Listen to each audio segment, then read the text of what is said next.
Okay, right. You can see Jayashri is around. Kshitij is here. Only two English medium students here.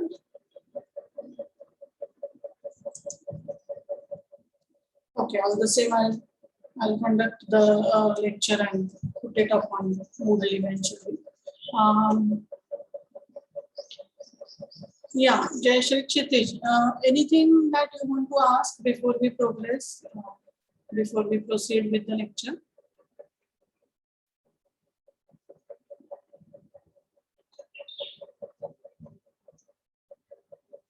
No, ma'am, nothing as such. Nothing as such. Okay. Just remind me to send you the women's studies course that they have floated, and this is an optional course which is about critical reading and writing. It's a very interesting course and a niche kind of a course, because 10 students from our university and 10 from Göttingen University are joining the course, and Anagha Tambe from Women's Studies and another person from Göttingen probably is teaching this course. So just remind me on WhatsApp to share with you the course pamphlet, so that if you want, you can take that as a optional thing. Also, women's studies people have shared many of their other courses as well, because was it you, Kshitij, who was asking me if you can take gender history or some such thing? Somebody was asking me if they can take gender history. So if you want, huh? Can you please repeat, because my Wi-Fi was fluctuating, Okay. so I was to hear what you said. Okay. No, I said that the Women's Studies Department, the Kranti Jyoti Savitribai Phule Gender and Women's Studies Department, they have floated a course on critical reading and writing. Remind me to share that course with you on WhatsApp. This is a niche course which is meant for 10 of SPPU students and 10 of University of Göttingen students. So, and they are going to provide you with readings and provide you with skills as to how to do close reading and stuff. So it's a very interesting course. The thing is, it is going to be conducted in English alone. So I did not talk about it with the Marathi medium students, but sharing it with you. Remind me to share the details of that. Also, the Women's Studies Department has offered their optional courses for under CBCS. You guys are now in the 3rd semester. So if you want, you can opt for those papers also. Please remind me to share those, the pamphlet that they have shared with me. Just after the lecture, ping me one of you and I'll send it on your WhatsApp. But this promises to be a very interesting course. So the last date for signing up for that course is tomorrow, and this you will not have to pay anything extra, and you will get 4 credits. That means you can do away with the optional paper over here. 25% credits can be taken from there. So, very interesting proposition. Okay. Yeah, let me share the. Ma'am. Yeah. Ma'am, what if we are going with the dissertation? Then would we have the time for this extra, like what you were telling right now? Yes. You can still take extra credit course now. Ma'am, but still, like we have to, like the department has to understand that we have like only 3 months of time for our semester 3. Yeah. And that's a very, and I was like, in semester 1 and 2, like when I joined for the certificate course for gender development, that itself was like quite hectic, because they were like giving us too much of assignments. Do you think like because it's only 3 months, would we be able to do it? Yes, it depends, of course, on individual capabilities and potentials. But for you, Kshitij, my answer would be yes. Definitely, you should be able to do it. Also, ma'am, one other question, like I asked Magar sir about our like the limit for a dissertation. He said that it's around 50 words. No, sorry, 50 pages. Uh, I think, ma'am, 50 pages is a bit too much for dissertation. Like it's a like I have asked like some of my friends and my brother, like how much did they wrote for their dissertation, and they were like around 6,000 to 7,000 words, and 50 Ah, pages is like a bit like too much for 3 months. It's like MPhil only, but MPhil cut into half. Like for MPhil, they have to write 100 pages, and yeah, true. So no, this is how we have, I mean, envisaged it. Unless like you have groundbreaking research in 6,000 words, then that is also acceptable. So words are not really the the main focus here. Your thoughts and the primary research that you do, that is really important. So we can give and take a few pages is okay, but how much of original work, how much of original thought, how much of original interpretation you are going to give in that dissertation, display in that or exhibit in that dissertation, that is really important. Pages, the set answer is of course yes, it is 50 pages, but give and take a few pages here and there is okay. Some people write more, some write less. That's not a big issue really. Big issue is your originality. That is the big issue. Okay. yes, ma'am. Thank you. Anything else?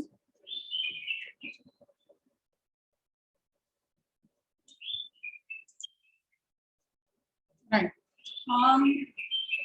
So this is the paper that we'll be studying in this semester. Paper. The name of the paper is Intellectual History of the Modern World, not West. Here I've written West, but it is Intellectual History of the Modern World.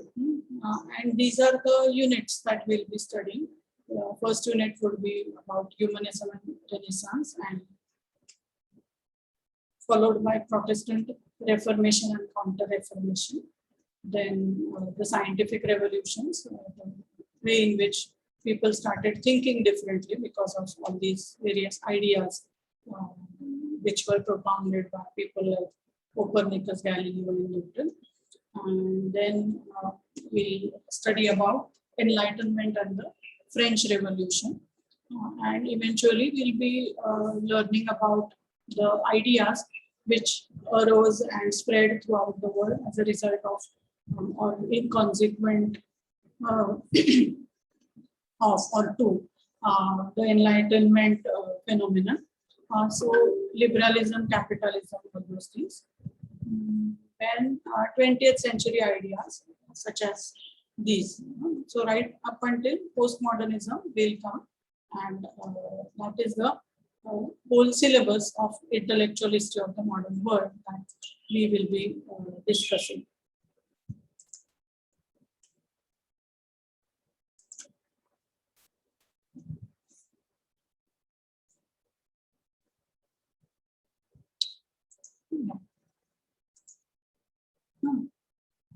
And the books, I'll discuss the books in a moment, but before that, what is the idea?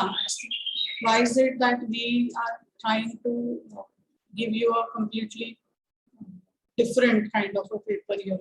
The idea is that it's important for us to realize that just the way events shape history, just the way personalities shape history, just the way wars and revolutions shape history. Similarly, ideas are a very, very important force, one of the most important forces really, which shape history, which bring about change in history, which really construct history in a sense.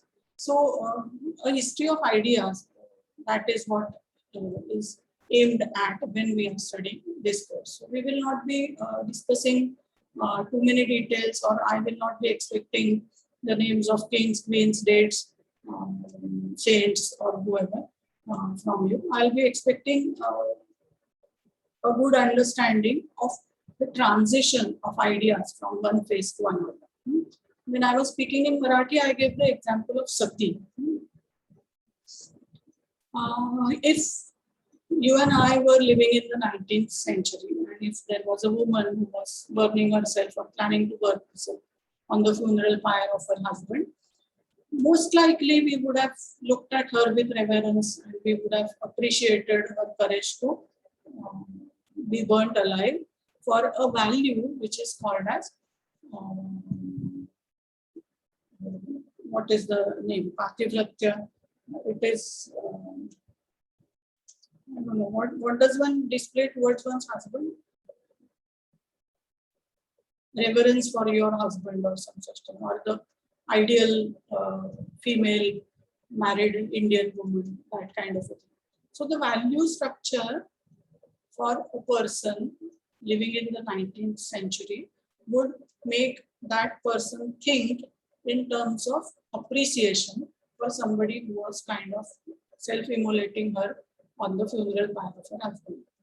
But now that you and I are living in the 21st century, if tomorrow somebody says that my husband has died and I'm planning to self-immolate myself on his funeral pyre, what will be our reaction?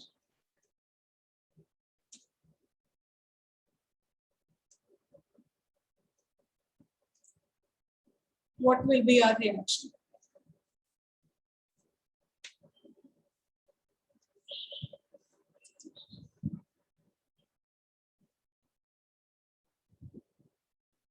Wake up, wake up.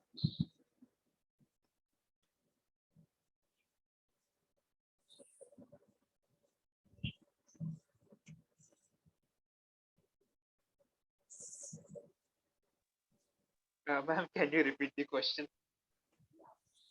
What will be the reaction of somebody who's living in the 21st century if they see a woman who is planning to self-immolate herself on the funeral pyre of her husband? Will you appreciate her? No, ma'am. Not like appreciate is, I don't think the right term.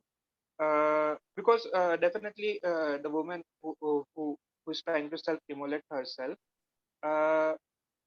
must not like she must have been brainwashed by the so-called people, like all religious people, and because of that, like she has developed certain like ideas uh, uh, where she would go and self-immolate herself. The point is, uh, uh, like I won't appreciate it, but definitely try to like try to put some some different thoughts. Uh, uh, like I'm not able to explain it like correctly, but yeah, that's what I feel like. Education is way important. Like because of religious thinking, many things come when we try to think scientifically. Hmm. Yeah, that's Yeah, I can see your point of view. That is, you will not blame that woman, or you will not kind of victimize or blame. I think is the right word, but you will feel that her thoughts need to be changed. Hmm? Am I right, Chitish? yes, ma'am. Yes. You will feel like bringing about a change in her thought process. So her action is a result of her thoughts, and you are not aiming at only preventing that woman and snatching her away from the burning thing, but you are aiming at changing her ideas so that she herself is convinced that what I am doing is not the right thing. Am I right, Kshitish? Yes, ma'am. Change in ideas. Right. This is precisely what one is aiming at. One is trying to help ourselves understand that our actions are results of our ideas. Actions that we do. We take part in a democratic election. We take part in some kind of a march that happens on the roads. We take part in certain activities such as education. we take part in certain not very desirable kind of activities, such as vandalism or some such thing. All these things are because of the thoughts that we think of in our minds, because of the thoughts that are inculcated, imbibed on our minds because of certain social, economic, cultural forces. So actions are not merely actions, but they are results of ideas as they are incubated in our minds. Hence, this history of ideas is a very interesting kind of a field which thinks of ideas and their evolution over time, over certain geographies. The way we behave today, for example, this very example of somebody who's burning herself on the funeral pyre,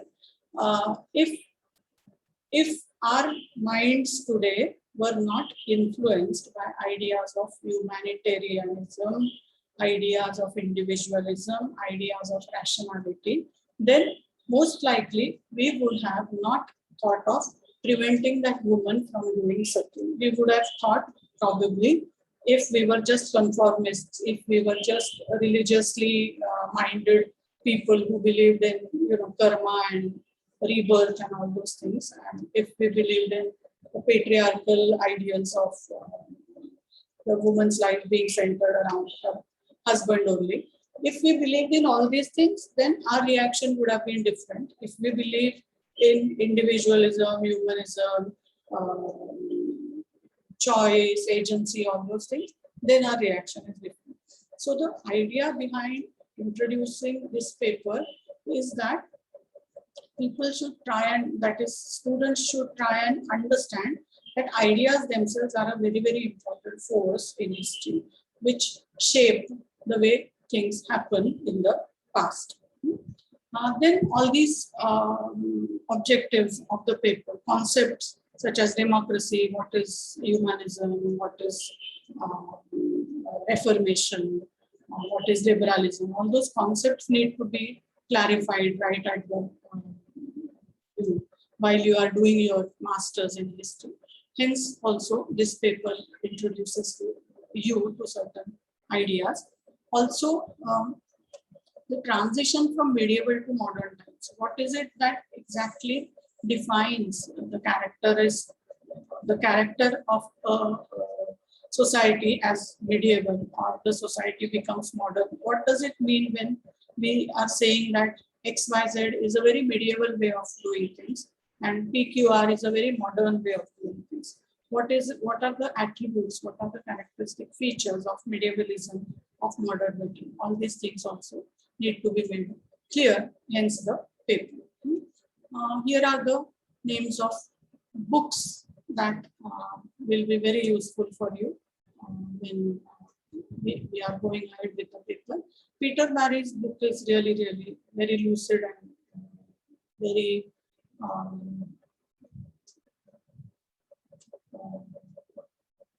yeah, it's a very nice exposition of the ideas beginning from liberalism, going on till structuralism and post-structuralism. So history of ideas is a very nicely dealt with topic, not topic,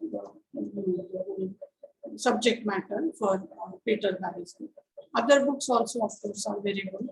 Oxford very short introductions are also very, very good. Very short introduction to Renaissance, very short introduction to Reformation, very short introduction to humanism. All these things are very good. In Indian authors, Meenakshi Futtan's book is also a good book. Yeah. So far, so good. Any doubts, any questions about what has been discussed so far about the paper, Intellectual History of the Modern World?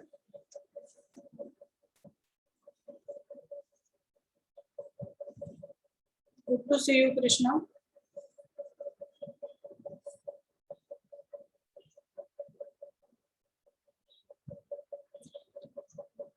Okay, so I take it that there are no doubts so far. Okay, now we move on to the actual subject matter of this course. What can you see on the screen? Answers. What can you see on the screen? It's a world map. It's a world map, yes. And in the chat box, Pradeep says it's a map, yes. World map, right. If we just zoom it, I'm assuming that you have noticed this part being at the center. What is this? The thing where I'm moving the cursor? It's a Europe. Europe. Europe, yes. Europe. So here you go. Any names of countries that you can see? Nation states you can see?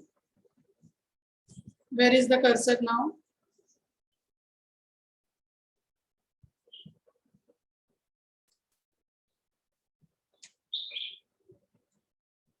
Where is the cursor?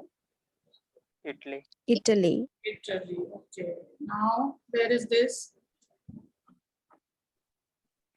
Norway. Norway.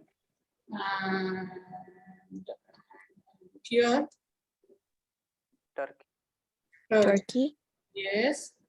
And here, this is not a country but a place. Istanbul. Istanbul. Yes, Istanbul. Why am I highlighting Istanbul? Because it's a very, very thin strip of land that you can see connects the whole of Europe with Asia. You will say that, okay, there is this big strip also which is connecting Europe with Asia. Yes, but when the spice trade was happening, or when the early medieval and early medieval people wanted to take goods and things from Europe to Asia, or from Asia to Europe. They found that instead of sailing on the ships, this dry route, Pushki ka route, is very, very convenient, and therefore Istanbul had a very important place in this. This route had a lot of snow and not very hospitable climate and social conditions, political conditions. But this route to come from Saudi Arabia, Iraq, Mesopotamian region, Turkey, and then move on to East Europe, and then move to western parts of Europe or eastern parts of Europe. So Istanbul is at a very, very important place, juncture. Okay, which country is this? Now the cursor is moving here on the left side. Spain. Spain, and this is Portugal. Portugal. Spain, Portugal, France, Germany, Italy, England, United Kingdom, and all these are Scandinavian countries. And here you have what is called as Eastern Europe, next to the big Russian region. You have Belarus, Lithuania, Latvia, Estonia, Poland, and Ukraine, and here you have Romania, Hungary. All these are the Eastern Bloc. So the right side for us is the eastern parts of Europe, and left side is the western parts of Europe. The parts of Europe which are next to this sea, which is surrounded on all four sides by land. This sea is called as the Mediterranean Sea. Mediterranean Sea. Terra is terra firma, land. Medi is middle. So the sea which is in the middle of land on all sides, that is Mediterranean Sea. So all these coastal areas of the Mediterranean Sea, they obviously have what? Warm climate as compared to these northern regions, which are obviously nearer the North Pole.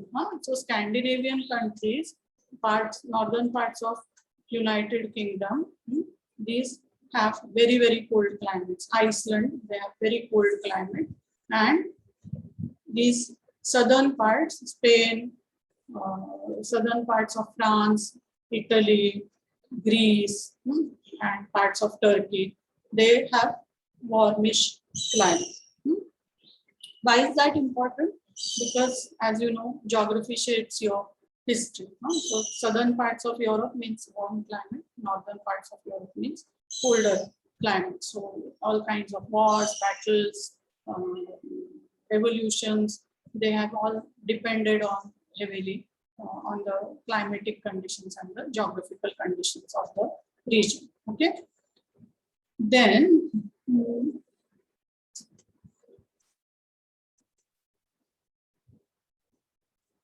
I'm taking a leap back into history to the empire of Alexander. You can see that this is what BC?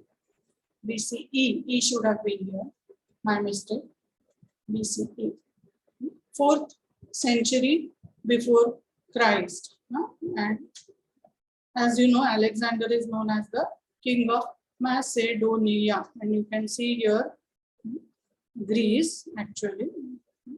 Here you have a region called as Macedonia somewhere. It starts from here. Yeah, Macedon. Macedon. So from here, his kingdom expanded, and as you know, he came up until the borders of what is today India and Pakistan, and expanded in parts of northern Africa also. Huge empire.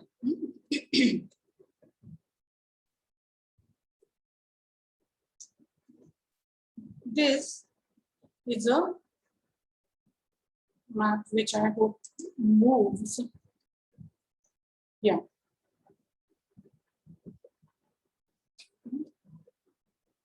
It's a map which shows the expansion of what came to be called as the Roman Empire. Can you see the expansion of the Roman Empire?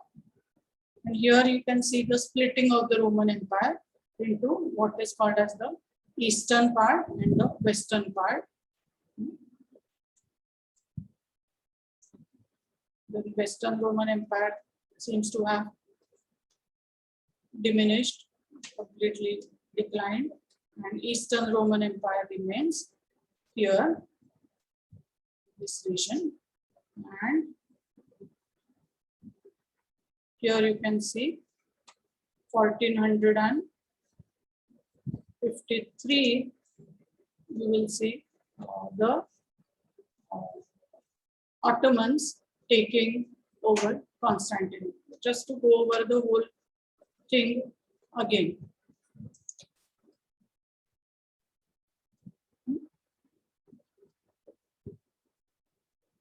Can you see the moving map? Yes, ma'am.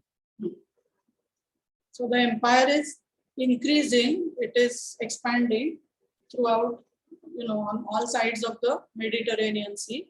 Here you can see it's splitting into two parts, Eastern and Western Roman Empire. Then the Western Roman Empire goes away, dies, and only Eastern remains. That also expands, but eventually in 1453, and this is something that we have learned by heart. 1453, what happens? The Ottomans take over Constantinople here. So basically they are in control of the trade between Europe and Asia here. 1453. Minus 510. It starts from Rome in Italy, expands to southern parts of Europe, northern parts of Africa as well.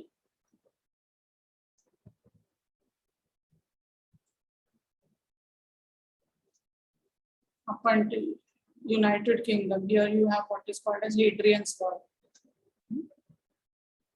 in England. So they built a wall to prevent the Romans from entering into Scotland.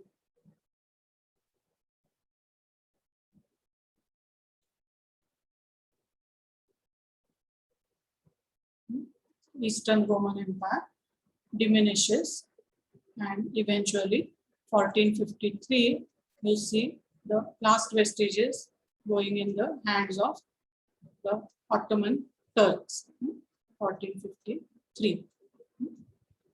Why is this important for us? It's important because when we are speaking of something called as Renaissance, something called as rebirth, we are talking of the rebirth of this Greco-Roman Empire. So Renaissance is nothing but a rebirth, rejuvenation of the old times empire, or the ideas and the institutions and the styles and the art forms of what once upon a time was a great empire all over, not exactly all over, but yes, well, almost Europe. Just to go back again to the map. At one point, you will see most of Europe being a part of the Roman Empire. See here, Western Europe, Southern Europe, England also, Scotland, not Scotland, England, Wales,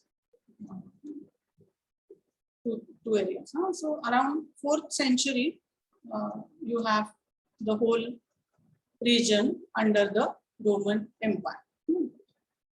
Renaissance or rebirth of this old culture is nothing but some kind of a inspiration, some kind of an ideology, some kind of a motivation on part of the Europeans in the 14th, 15th and the 16th centuries.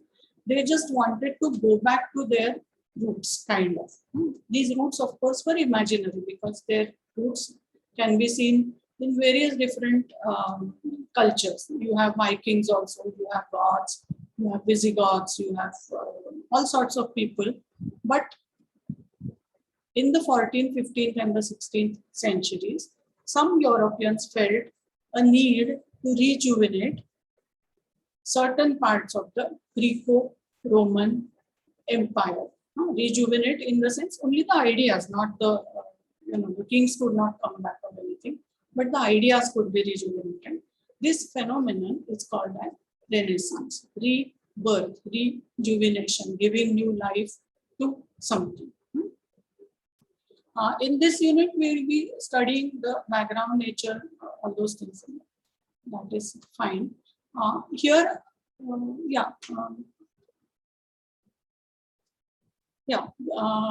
still have about 5 minutes. So far, so good. Any questions?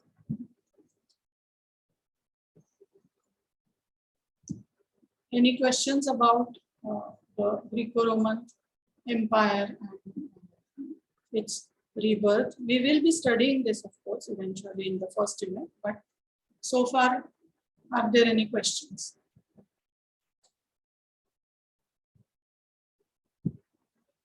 Okay, right. So the word Renaissance comes from the Italian word as Rinascimento. You know that when a baby is born and sometimes the baby is sick or something happens to the baby, then they are put in a hospital ward which is called as the neonatal ward. So what is natal? After the birth, or Christmas is called as Natal, natal or Natal. Or nation is the place where we are born. Our motherland or fatherland is nation. Or the scenes of the birth of Christ, when somebody is celebrating Christmas, all those little things that are recreated, they are called as the scene of nativity.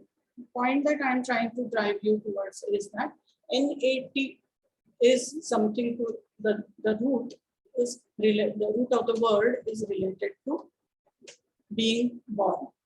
So Renaissance or Rinascimento is something to do with rebirth, rejuvenation, bringing to life again. The book by Peter Burke is very good for this specific topic. But what is it that we are talking of when we speak of Renaissance? This is something that happened between these centuries, between the 14th, 15th, 16th, some parts of 17th century. There were certain reasons for why people felt like giving a new life to the old Greco-Roman culture. Reasons are here. There was a great deal of expansion of trade, so there was a lot of money which was in the hands of, spare money in the hands of Asians as well as the not Asians, in the hands of the European traders who were trading with Asia. Also, because of certain silver mines that were found in northern parts of Italy in the Tyrol region, what happens is suddenly there was this spurt in real wealth, that is wealth in terms of silver. So lots of spare money was there.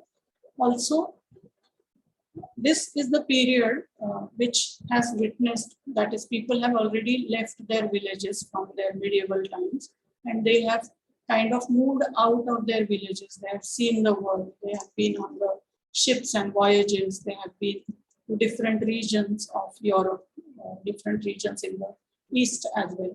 So they have kind of expanded their horizons and seen what are called as other cultures. So which obviously result in exchange of goods, exchange of ideas, all sorts of things.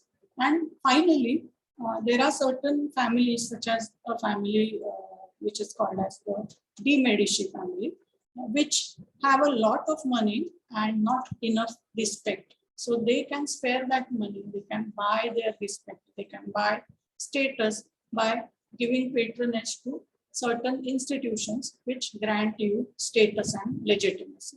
All these reasons come together and result in the rejuvenation of the old Greco-Roman ideas between 14th and the 17th centuries in Europe. And this is something that has come to be collectively known as the Renaissance. This is where we'll stop for the English medium, and I'll rejoin the call in a moment for the Marathi mediums. We'll meet not tomorrow. Let me check if my lectures can be taken by somebody tomorrow. Then I'll take their lecture. If Rahul or Dev Kumar take my lecture tomorrow, let me check with them. So I will not be taking your class tomorrow. Somebody else will take your class. Thank you.